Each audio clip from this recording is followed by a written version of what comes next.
Good evening. Here we are on a Friday, and last night we got to witness the Los Angeles Chargers take on the Las Vegas Raiders on Thursday Night Football. Today, we're going to talk about that game, and then after that, we're going to go over some of the people I voted for this year's Pro Bowl, even though there's not going to be a game.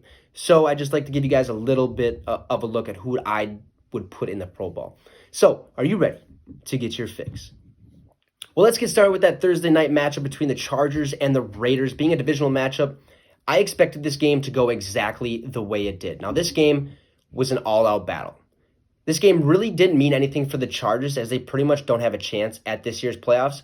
But for the Raiders, this game meant one step closer to that to the playoff picture. Well, the Chargers decided to give the Raiders a loss and keep them out of the playoff picture a little bit longer, and maybe for the rest of the season. The Raiders now sit at 7-7, right behind the 8-5 Baltimore Ravens, who are actually one game out of that playoff picture. So, if you're the Raiders, there's no need to panic just yet. If the Raiders start to panic, it can derail their season as we know it. All the Raiders need to do now is play exceptionally well football and finish out the season with some wins. Okay, and they should be just fine. But that also depends on how the Ravens finish out their season. Anyways, though, last night I think Justin Herbert knew the Rookie of the Year title was slipping out of his grasp due to Justin Jefferson's performances, and he did something about it. He went 22 for 32 with 314 passing yards and 2 touchdowns. He also ran the ball 4 times for 14 yards, and he had that game-sealing touchdown run. Now, after this game, Justin Herbert is now tied with Baker Mayfield for the most touchdown passes by a rookie in NFL history with 27, and he's only done it in 13 games, where Baker Mayfield has actually done it in 14. Oh, yeah, and the Chargers still have 2 games left, and I can almost guarantee that Justin Herbert's going to finish the season with 30, and that's a huge milestone, not just only for him, but any rookie, really. You know, Justin, he's sitting in a really good group of rookie quarterbacks to throw that many touchdown passes, minus what Baker has done the past few years, okay, with both Russell Wilson and Peyton Manning throwing 26 touchdowns in 16 games. You know, coming into the NFL, I knew Justin Herbert was going to be good, okay, but not this good. Every game he plays in, you can literally see his growth and the things he has added to his game, like awareness.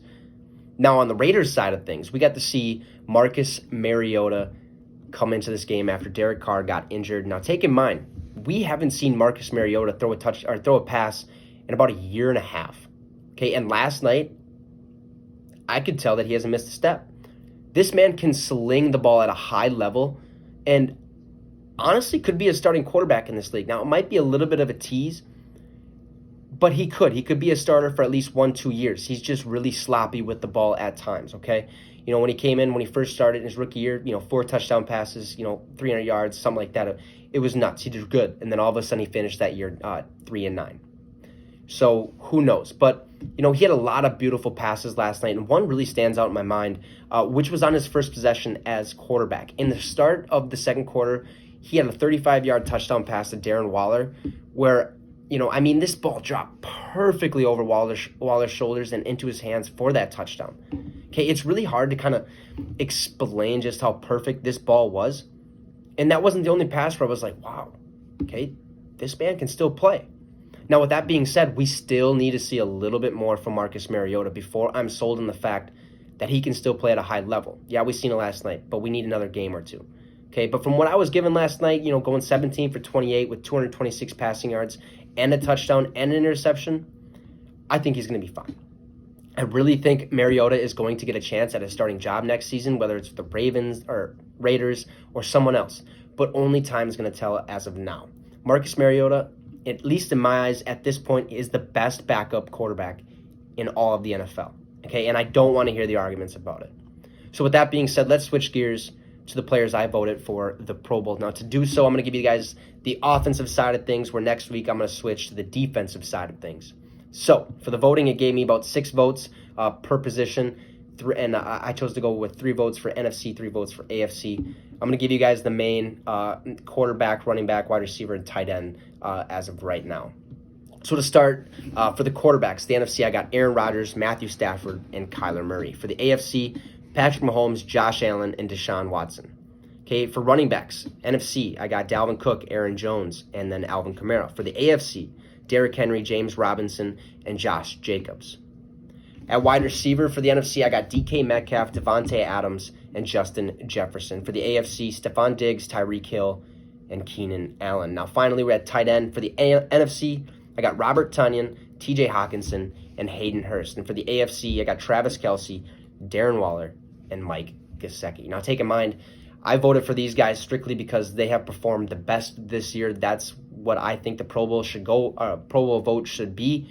Vote for the best possible person at that position, and that's what I hope I did, at least anyways. I think these guys have performed exceptionally well this year and have shown no decline throughout the games, even though their records may show it's not all in their fault.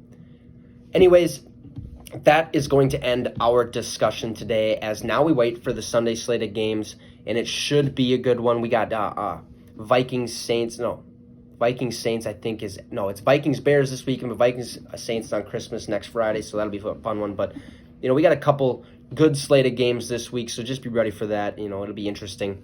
Anyways, thanks for stopping by. We'll see you Monday, and you just got your fix with the Wicks.